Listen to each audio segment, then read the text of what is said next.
But but I wasn't assertive at that stage to be able to. But I think I would have if I could go back in time. Sure. But it's interesting that there's that pressure, but it often just takes one voice to give you that confidence. Very to much so. Push forward. So I'm very mindful of the role that I'm in now. Yeah. I often have that. Yes, you have that ability to be like, I see you. And, I see you. And encourage someone. Yeah, and I believe you can do it.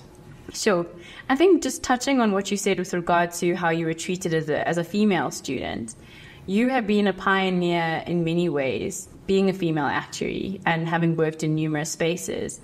Being a female actuary, what other sort of barriers have you had to overcome in the various roles that you have taken? Yeah, it's interesting because, of course, I was a female and also a mother, so I guess the sort of the worst of it in a way, but I never all the best of it. All the best of it. But I mean, from the perspective of sort of people sort of second guessing what you can do. Yeah. But I never really took it on, and when I look back now. And often when I'm asked this, I think, well, maybe I should have taken it on more. But I guess I just worked really hard to prove myself. And I think in many ways I was actually trying to prove myself to myself as opposed to others. But I wasn't like consciously aware of sort of fighting against it. But yet I still obviously had the situation where when I went into a meeting, the expectation was that I was the secretary. I was there to take notes or make tea. Yes. But I never sort of really confronted that, and actually I found that was quite a good technique. That if you go into a situation where initially people are surprised that you're not there you're the one giving the presentation as opposed to taking notes, and then once you get into it and you're talking and you're imparting what you've done and the information that and it's useful and valuable, you can see that transformation happen, right? That people and how they engage with you. The doubt, and then they start to engage. Whereas if you take an aggressive stance, if you say, well, I bet you think I can't do this. I'm incompetent. I'm going to show you that I can. Then you don't get that same transformation happening, right? Yeah. Because now you put them on the back foot, and they'll be too afraid to engage. Yeah. And the next time a woman comes in to present to them, they'll be also a bit fearful. Defensive, As opposed to getting that transformation to happen, and then perhaps the next time they won't be quite so surprised. Exactly, and maybe ask whether you're there to present as opposed to make tea. Yes. Yeah, so I think that is my experience, is just having to work perhaps that much harder to prove myself, and also to have sort of different measurements, because there was also there's that culture of who gets the office first and who leaves last, and And in my situation, I wasn't able to do that. No, you had other responsibilities. I had to be efficient with the time that I did don't have. Wait. Exactly. And so I did. I learned to work more efficiently. Okay. And of course, I had a great support system as well that enabled me to be able to do that. It was certainly not plain sailing, for sure. But so I think having that support system and in a way, it also gave me. It forced me into having a balance. Although don't ask me that question. I'm a terrible person to ask, how do you find balance? Okay, I won't ask. Very bad example. I don't know what that is. But still, it did force me to, because I had this little person who also was so important to me. Of course. And it took that pressure off my studies being the be all and end all. Yes, we had a bit of perspective, right? Yeah, because I think sometimes also we tend to define ourselves, like I'm an actuarial student and I have this many exams and that defines who I am, as opposed to, other aspects of your life that actually are more actually about who you are as a person. Yeah. So in a way it forced me not to define myself by my progress through my studies and not to compare myself to the people around me. I thought, well, I'm just gonna get through this as best I can at my own pace. And actually, as it turned out, taking that, I think that comparable comparating pressure off, or where you're constantly comparing yourself to others.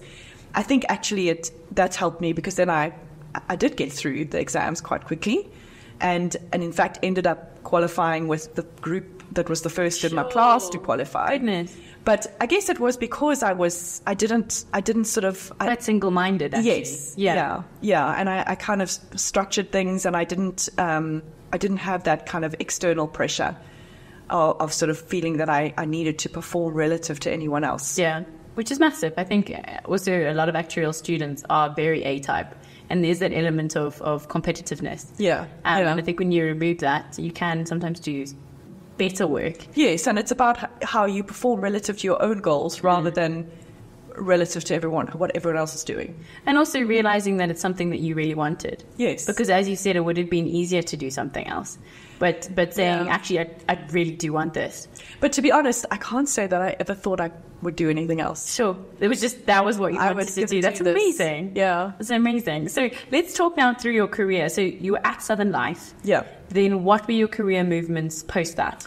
So then what happened, just around the time that I qualified, Southern Life, I was working for the medical scheme administrator, and they formed this joint venture with this company in the United States called United Healthcare. And they brought in these expats, so sort of, I think there was like 8 or 10 people from United Healthcare in the US to set up a local entity, which was this joint venture. And I was kind of the understudy to one of those expats. So we were doing sort of underwriting, pricing, setting that up. And the big thing, of course, was managed care. So bringing those managed care techniques into the US, into the South African market from the US. And that really united the doctors and providers. There's nothing like a common enemy being a managed care provider to unite a disparate bunch. And so it was a very interesting time, actually, to be involved in setting up an entity and incorporating the principles and techniques from the US, because of course these expats came in and we'll show you how to do it. Yeah, not understanding our context. And the context was really important, but it was very corporate, and and I was quite young at that stage, and really enjoying the technical work, but I was finding more and more that I wasn't doing the technical work. Okay, I was getting more involved in sort of management and not in the technical work. Mm-hmm. So I realized, though, that now these expats were going to be exiting and leaving sort of this management, leaving us in this management role. So I was going to be in this kind of senior manager role, and I think I was 25, at that stage, and I thought, well, actually, I want to do actuarial science. I don't want to do people management and the corporate. So very uncharacteristically, I thought, well, if I'm going to jump ship, I need to do it soon to give them a chance to bring in someone to understand this. Yeah. So that was it. I opted out, and so no umbilical cord there. No, well, I don't know. I wasn't actually, no, at that stage, I wasn't teaching. I didn't have the part-time role at Wits yet, because I was doing that as my full-time job. So then I quit, and I thought, well, maybe I can sort of take a pause and do some project work, and then I can, like a bit of consultancy. Yeah. So I did a sort of started to do that. I did. Stephen was actually working at Swiss Re at the time. Okay. And he gave me an assignment of 2 days a week at Swiss Re, so that gave me a bit of an anchor. And it was really quite fast paced at that stage in the medical scheme reinsurance market. You had to turn those quotes around pretty quickly. It was very competitive. So that was really interesting. And then I started consulting, and I built a consulting business from there. I was an independent consultant for 20 years. Sure. So how did you source work? From through connections, or how did you go about it? Pretty much word of mouth. So I did some employee benefits consulting. There was so the employee benefits team from Southern Life gave me. They had a block of business that they were sort of winding down. Okay. And they gave me that as a project to do, and then I started getting sort of consulting assignments. I partnered, like that statistician I mentioned to you, who had been working at AMA. I worked with him, Tony Patz, on a few projects, and so I was working with other people as well as on my own, and just building getting a massive exposure though as well, right? It was really interesting, and Tony always used to say, I mean, the best kind of projects were the ones where when they're describing to you what the problem is, you can't think of exactly the solution, but you're pretty sure there is one. Those were the best kind of projects to work on. And of course then it did give me some flexibility to structure things. So then I was doing the teaching role at WITS, and I could start getting more involved with the profession as well. Yes. And so it gave me the flexibility to structure that and to structure it around my, going to watch hockey matches in the afternoon as well, because, I still put in probably more hours than if I'd been full-time employed. Yeah. But I got to manage where and when I was putting those hours in. So even from when I started consulting, thinking that I was maybe going to have a bit of a hiatus in terms of my earnings, from 2 months in, I was earning more than I had earned in full-time employment. So I was I think, quite fortunate that the timing was such that there was that, there was that work. Yes, that was the landscape at the time. Yeah, and then I could build that from there. Yeah, so that's what I did for 20 years. So it was predominantly healthcare, but also some employee benefits, so as a pension fund valuator as well. Yes. And then I also took on some other projects that were just really interesting. The problems that you couldn't see the answer to, but you knew there was one. Yeah. And you said also you had then started to get involved in the profession. What was that? What did that involvement look like?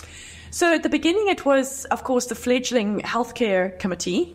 Okay. So the healthcare committee was formed for the first time around, when would that have been? I think the mid-1990s.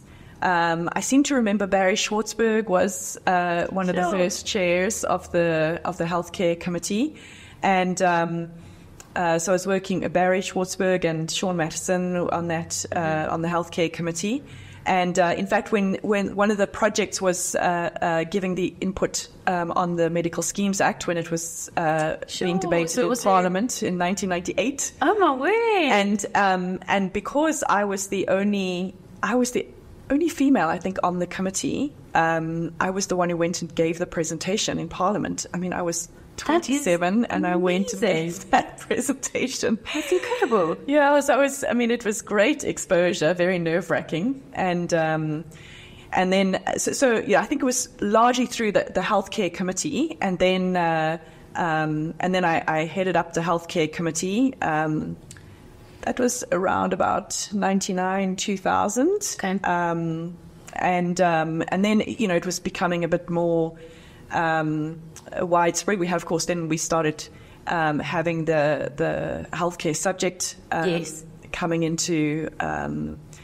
onto line, and we had this. Then we had specifically healthcare CPD and so forth. So so you were getting involved in all of those, and then some of the more public interest, social security aspects as well, because with healthcare then comes the access issues around healthcare. So then I got involved in sort of a few other projects in the Actuarial Society, but initially it had very much the healthcare focus. Okay.